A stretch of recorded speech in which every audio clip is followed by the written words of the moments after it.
This morning, Pastor Andrew will be giving us a first-person account of the disciple Peter, taking us back to Peter's first encounter with Jesus and some key moments in his life with Jesus, finishing with this conversation on the beach that we've just had.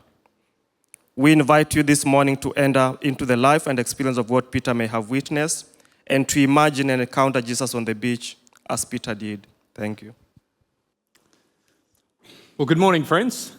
Some of you know me as Peter, but I haven't always been called that. I grew up knowing the name Simon, and I got that from my dad, and I followed in his footsteps to become a fisherman. See, I'd been to rabbi school, and I wasn't good enough. Didn't get chosen. And so my other option, become a fisherman. But you know me as Peter today because I met Jesus, and he gave me that name. And I want to tell you how he gave me that name this morning. Today is Easter, and we remember Jesus' death and resurrection. And we know that that changed the world. But the first time I met Jesus, the world was very different. So I was fishing in Galilee, and we'd been out all night, and I had caught nothing. Now that's pretty rare in Galilee. The sea is full of fish. But that night we caught nothing. And as we had brought our boats onto the shore, we're mending our nets, getting them ready for the following evening, Jesus had come down to teach some crowds that had followed him. And he came down to the shore near us. He asked if he could use our boat at one point to come out from the shore so he could teach a large number. And so we hopped into the boat and brought our nets with us to fix and sat there listening to him teach while he taught the crowds from our boat. Now, at some point during the teaching, he turned to us and said, "Can you take your boat out a bit and put your net down to catch some fish?" And I thought to myself, who's this rabbi telling us how to fish? We were just out all night. We're tired. What's taking our boat a little way out going to do? Anyway, I was thinking to myself that, and then I thought maybe he wants to use us in an illustration. So we thought, okay, let's take the boat out. We just went out, 30 metres or so, just far enough just to drop the net down, not really far enough to catch anything, just enough to please the teacher. So we did that, and I'll never forget what happened, because as we threw the net in, the water started swirling. Fish started jumping into the net from I don't know where. The net was being filled with so many fish, we thought it was going to break. We had to call our friends over in another boat to help us drag this net back to the shore full of fish. And as we got it back onto land safely, I kind of looked at Jesus and I said, go away from me. I'm a sinful man. I knew what I had been thinking about this teacher, Jesus. But you know what he said to me? He said to me, "Peter, I want to teach you how to fish for men. Would you come and follow me?" And I couldn't believe the words coming out of his mouth. No rabbi had ever said those words to me, or even someone like me. I wasn't good enough, yet he chose me. And in that moment, I left the boat with the friends. I said yes, and I started following Jesus. That decision changed my life. But who wouldn't? Who wouldn't take that opportunity to follow Jesus? We followed him everywhere, in fact, for 3 years. We saw many things, and we learnt many things, but I had a lot to learn still. I knew he was a teacher. I knew he was a good teacher, but I really didn't know who I was following. When we'd been out teaching, he'd been teaching the crowds. We'd been out in the wilderness over near the hills, near the lake, and we'd been out there all day, and the people were hungry. And we learned pretty early on not to ask silly questions, because that day we said to Jesus, "Look, the people were hungry. I think we should send them home." And Jesus turned to it and he said, "Oh, why don't you feed them?" And of course, there's thousands of people in front of us, Jesus. How are we going to feed them?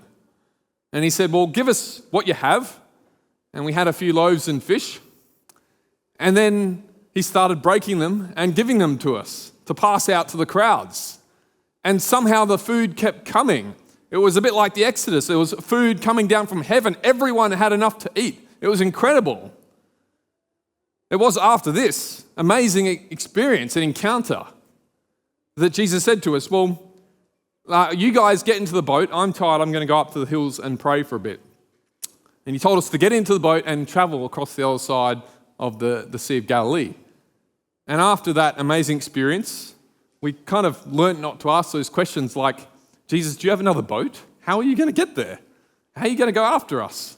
Anyway, so learnt not to ask those questions. We got into the boat and we started to row. Now, the Sea of Galilee is fairly calm, but the storms can come up really, really quickly on the Sea of Galilee. And we were rowing as it got dark and the wind started coming.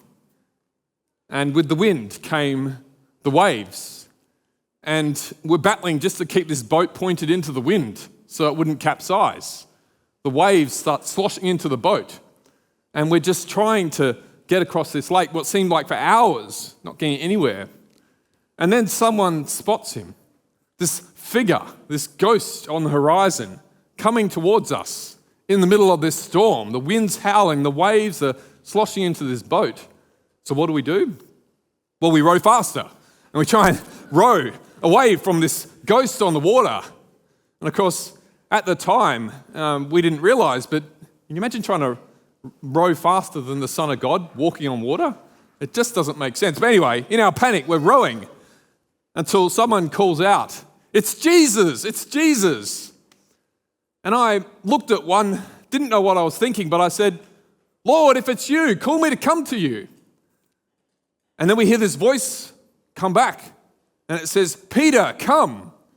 And I kind of looked at the others, and I jumped out, took a step, and my foot landed on solid ground in the water. And I took another step, and another, and all of a sudden I find myself out in the middle of this storm, and I lose sight of Jesus.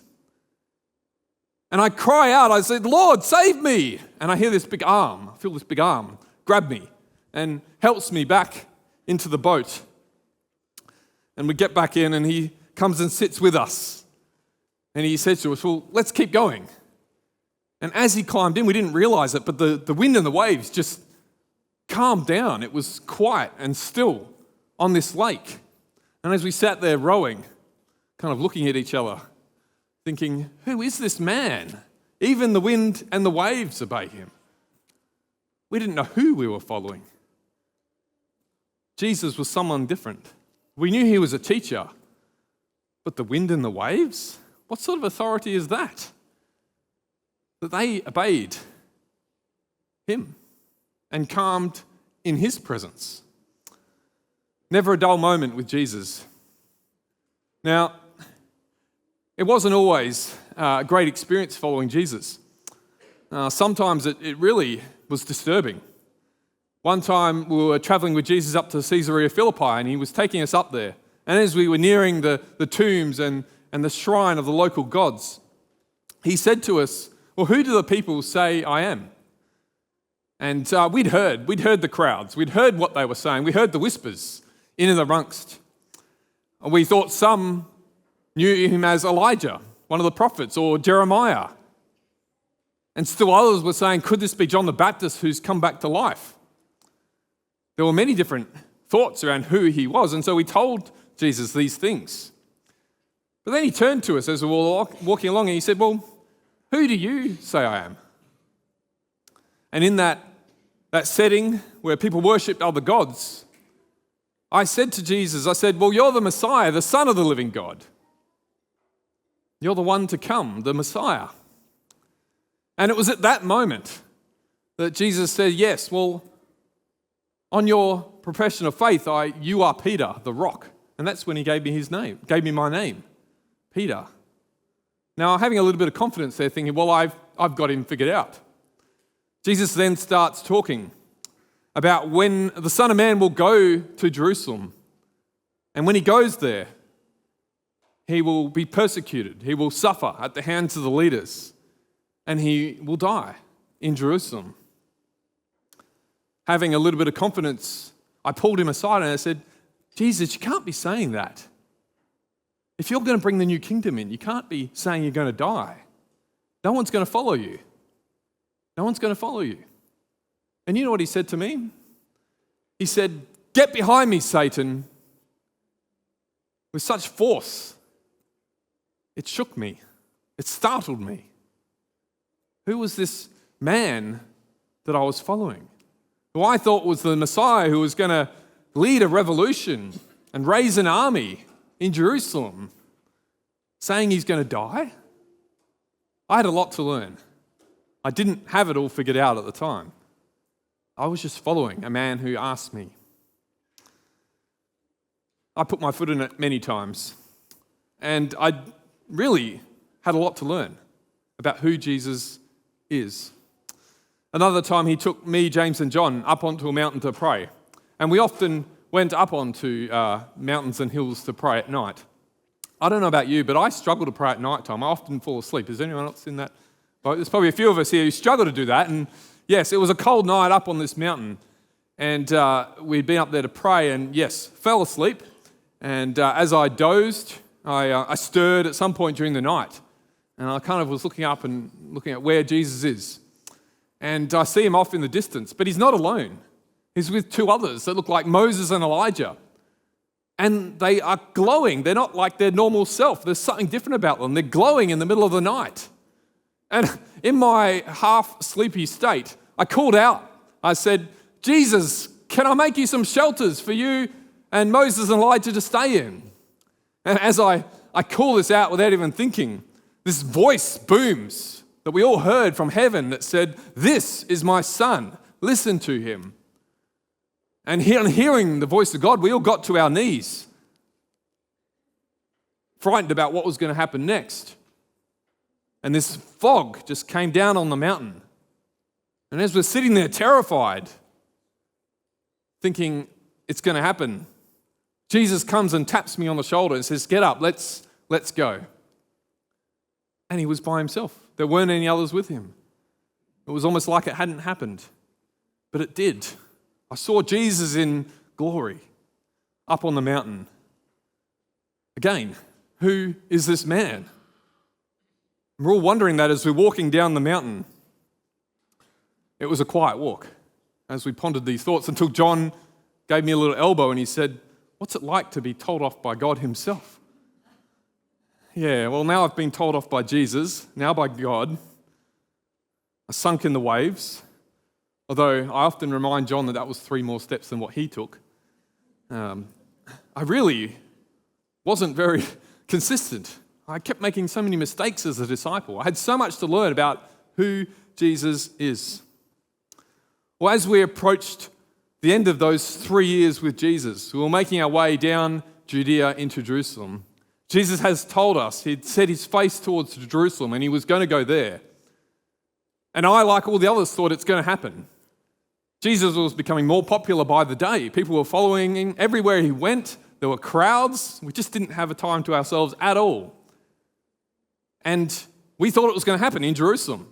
Jesus would go to the leaders and he would get the people together and make an army, free us from the Romans, bring in the new kingdom.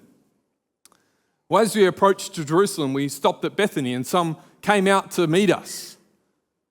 And Jesus asked us to find a donkey or a horse, and we found this baby colt. It was as best we could get. It wasn't a horse like a king would have, but we had this baby donkey, a colt. Anyway, Jesus used that. He rode down the last few kilometers to Jerusalem. But as we did, people were lining the roads, welcoming us, cheering on, throwing the cloaks at our feet as we walked along. And they were crying out, "Hosanna to the one who comes in the name of the Lord. Praise the Lord." It was incredible. We definitely thought it was going to happen. And Jesus went straight to the temple. But instead of raising an army, he raised tables. He flipped over the tables of the money changers in the temple. He kicked them all out. He freed the animals. He got rid of them out of the temple, the sacrifices. He wasn't raising an army.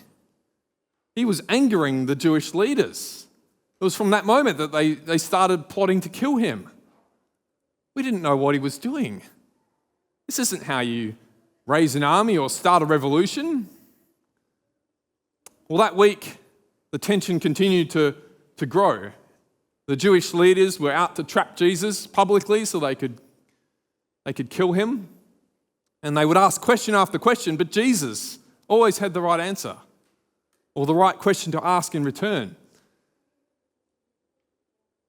But we could sense something was brewing, and I went and grabbed a sword to be there for Jesus when he needed me most. If something happened, I was going to be there. I was going to be with Jesus in his new kingdom. Well, we got to the room where we were going to have the Passover meal on that Thursday, and it was a pretty solemn occasion. Normally we celebrate and remember God's victory. But that night, everyone was feeling quite low. It had been a big week. There was a lot of tension. It was taking its toll on the team. And we sat there around the table, and Jesus broke bread like he often did for us. And he talked about the covenant with God. And then he talked about a new covenant, this body and blood. And we didn't understand at the time what he was talking about. And after we shared a meal together, Jesus said to me, he turned to me and he said, "Peter, you can't go where I'm going." And I said to him, "Lord, I will go with you everywhere, even to death. I will go with you and I'll be with you."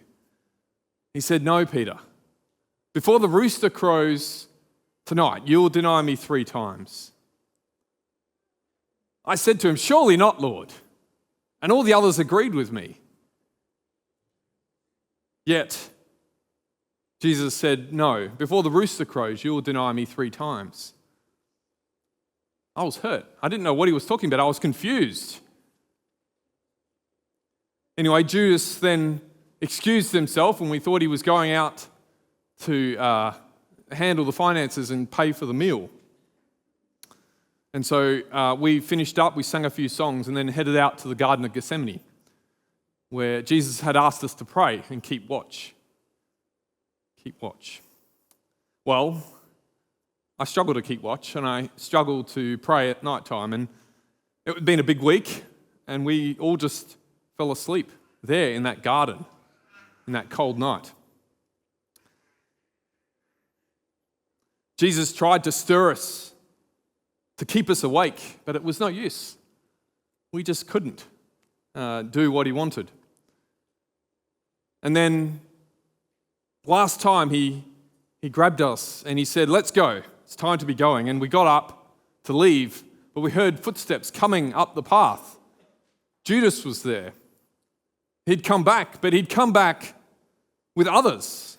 There were guards and Roman soldiers, temple officials. He'd come with them. And he came to Jesus and he greeted him with a kiss, motioning to the crowd that followed him to come.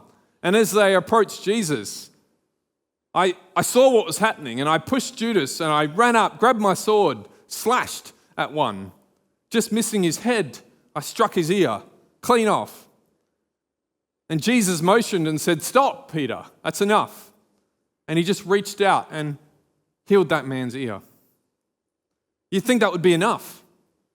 The fact that he could just heal man's ear with the touch of his hand would be enough. Yet they still grabbed him and they took him. They dragged him off.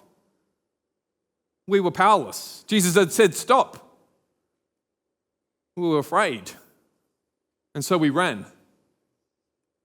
John and I hid under a bush until we could follow at a safe distance to see where they were going to take Jesus.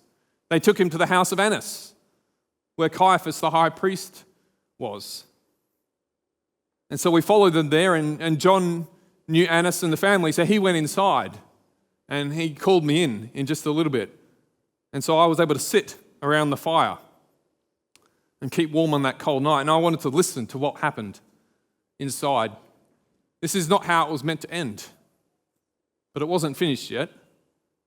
I could hear the accusations that the leaders were making against Jesus. It wasn't good. But as I was sitting there around in the fire, keeping warm, one of the slave girls said to me, "Are you one of them? Are you one of Jesus' disciples?" And I said, "I don't even know the man." And as we sat, keeping warm by the fire, another came to me and he said, "Aren't you with them? Aren't you one of Jesus' disciples?" And I said, "No, I don't even know him." And as the night dragged on, and I wondered, when would this end? When would they release Jesus? Another came up to me, one who was in the garden with us, said to me, "I recognize you in the garden, you're one of them." And I said, "No, I don't know the man." And as I heard those words come out of my mouth, I heard the rooster crowing. The words of Jesus came flooding back to me. "Peter, before the rooster crows, you'll deny me 3 times. I was overcome with grief, and I ran out into the night, not knowing what to do or where to go. When Jesus had needed me most, I betrayed him. My confidence was gone, my courage had vanished, and I had betrayed Jesus. This wasn't how it was meant to end. Well, the next time I saw Jesus, he was with Pilate, and those religious leaders had bribed and gathered a mob to ask Pilate to lobby him to execute Jesus like a criminal. He'd done nothing wrong.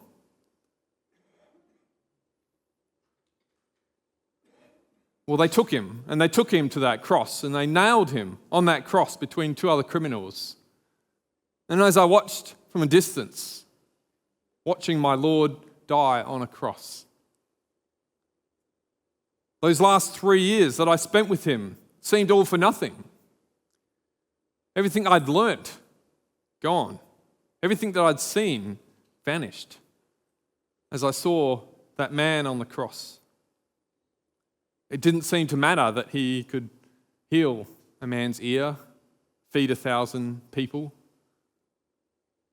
We watched him die on the cross, and he was buried that very night before the Sabbath started. That was the longest Sabbath in history, as we sat in the house where we had the Passover meal the night before. We sat and we waited. Time seemed to stand still that whole day. And the next morning, Mary and some of the women got up early and went to the tomb to anoint Jesus' body with spices. They hadn't been able to do it because it was such a rushed burial.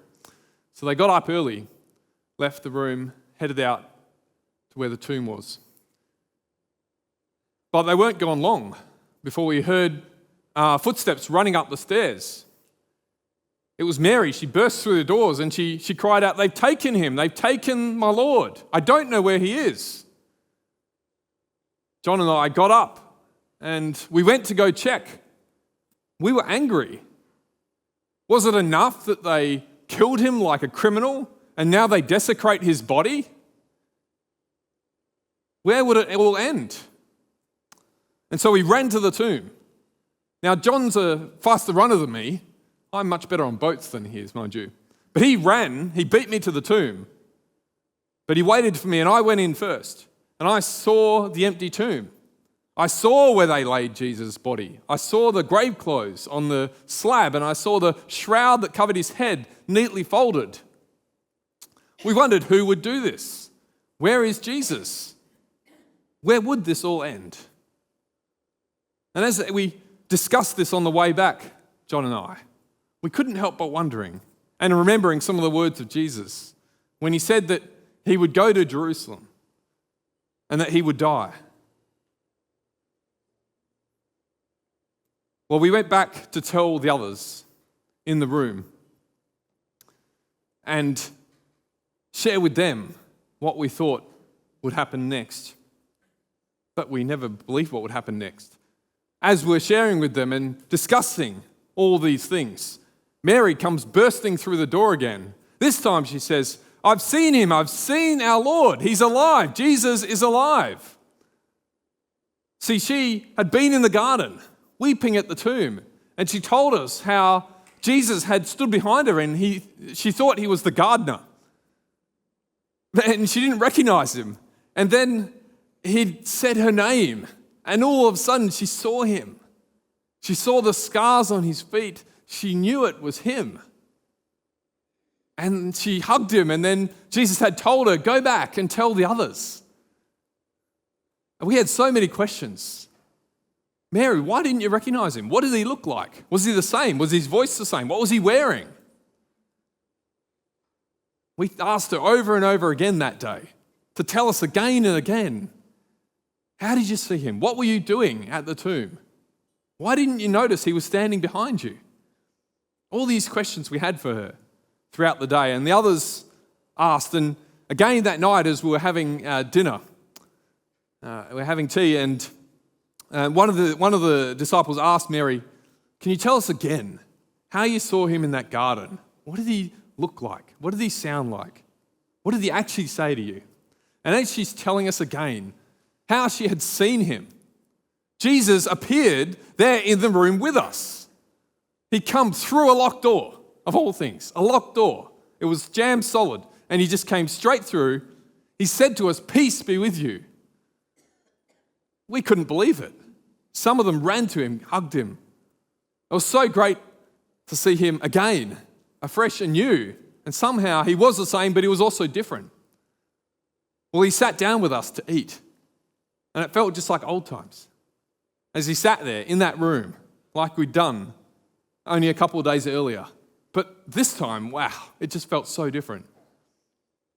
Our Lord, who we thought was dead, was alive with us in the room. It was incredible. Now, we were the only ones to see Jesus alive. He appeared to many, up almost 500 people. He appeared to me 3 times. That was the first time. Now, the second time, Thomas was with us. He missed the first time. And then he asked us to go to Galilee, and he would give us more instructions because we really didn't know what to do. The revolution that we thought was going to happen and then we thought was gone was somehow maybe going to happen again, but Jesus seemed different. We couldn't work out what he was wanting to do next. But he sent us to Galilee, where he was going to give us further instructions.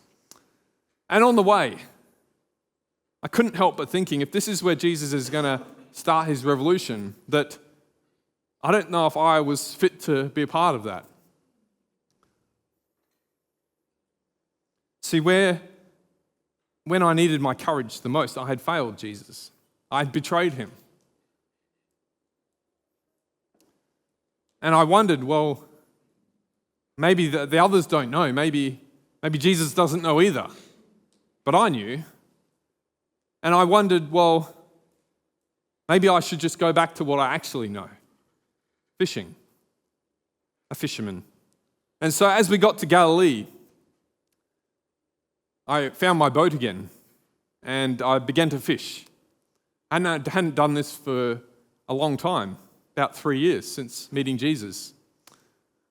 But I took some of the others with me. I thought, well, let's teach everyone how to fish. And so we were out again one night, teaching them to fish. There was 6 of them with myself there, 7. And we were out, and that night, we didn't catch any fish. The Sea of Galilee, normally lots of fish, but that night we'd caught nothing. And as we were rowing back in the early morning, we hear a voice call through the little fog on the shore. Did you catch anything? No, call out. No, nothing today. And the voice calls back, why don't you just throw the nets in on the right again and catch some? And as I was teaching some how to fish, I thought, well, this is a great way to teach them what not to do. We're only just off the shore. There's no room to fish here. But anyway, let's throw the nets in, and I'll show you why we don't fish this shallow. Anyway, we threw the nets down there on the right, and amazingly, the water starts swirling. Fish start jumping into the net. In a short period of time, almost immediately, the net is overwhelmed with fish. It was incredible. And as we're dealing with this, John calls out, it's Jesus on the shore. And I look up and I see him standing there with open arms. And I put my clothes back on. I jump out of the boat into the water and swim that little distance back to the shore, jump up. And I run up to him and I give him this big wet hug. And I said, Jesus, it's so great to see you there. And he looked at me, Peter, I've got food on the shore for us. Can you go help the others with the fish? And so I go back and I help drag the net onto the shore. Miraculously, it doesn't break, but there's 153 fish we caught that day in the net. But Jesus already had food on the beach. He had bread, he had fish cooking on the fire, and he called us over and he broke bread with us around that fire. It was like old times on the beach, like we used to do, around the fire with Jesus. And he broke bread, he gave it to us, and we ate together, almost like nothing had happened. Well, we kind of wondered what the next step was going to be, and I wondered whether I had a part in that. Well, after the meal, Jesus turned to me, and he said to me, Simon, do you love me more than these? And as he said that, he motioned to the boat and the fish, the net on the shore. He said, do you love me more than these? And, because I'd returned back to fishing. I'd gone back there. And I said to him, Lord, you know I love you as a friend. And of course, the Greek word he used that we spoke, the Greek word he used for love was the agape love, the self-sacrificing love, the love he showed on the cross, sacrificing his life. But at the time, the only thing I could say was, I love you as a friend. I'd betrayed him. I couldn't say that I love him back in the same way. But he nodded and he said to me, well, feed my sheep. Feed my sheep. Looking at the others sitting around us. And then he asked me a second time. He said, Simon, do you love me? Do you love me? And again he says, do I love him? Am I willing to sacrifice my life for him? And again I say, well, Lord, you know I love you as a friend. And then he said again, well, feed my sheep. And then he asked me a third time. He said, Simon, do you love me? And I was hurt. Because this time he said, do you love me as a friend? This wasn't about the kingdom. This wasn't about our mission. Do you love me as a friend? And I said, Lord, you know all things. You know I love you as a friend. And then he said, well, feed my sheep. Feed my sheep. See, I wondered if he knew. I wondered if he knew that I'd betrayed him. But he knew all along. He said it to me even before I did it. He said, Peter, you're going to betray me 3 times. And so he did know. He knew my guilt, he knew my shame. And on that beach, in that conversation with Jesus, I found restoration. I found forgiveness. Even though I couldn't give what he was asking. He was asking, do I love him? Am I willing to sacrifice myself for him? Yet in my brokenness, I couldn't give that. And even in my brokenness and my guilt and my shame, he calls me forward out of that. He restored me and he said, well, feed my sheep. Feed my sheep. He gave me purpose amongst all the others. And people call me Peter the Rock today. Not because of who I am, but because of who Jesus is. He is my rock. Now today, as we remember Easter, perhaps you need a conversation with Jesus on the beach, just like I had. Perhaps you have some guilt, some shame. Perhaps you think you're not good enough, just like I did. See, on that cross, Jesus died. He was the perfect sacrifice for your brokenness, for my shame, for our guilt. All of us have sinned in some way, shape, or form. me more than anyone. Yet the resurrection, the hope of the resurrection is that Jesus is alive and that he can come to you and he can give you new life, just like he gave me. Restoration and hope and forgiveness. And new life through his Spirit, because he's still alive today.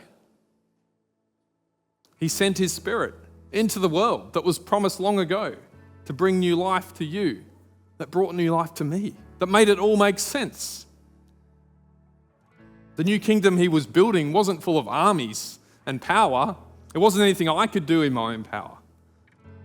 It was everything in his power through his sacrifice.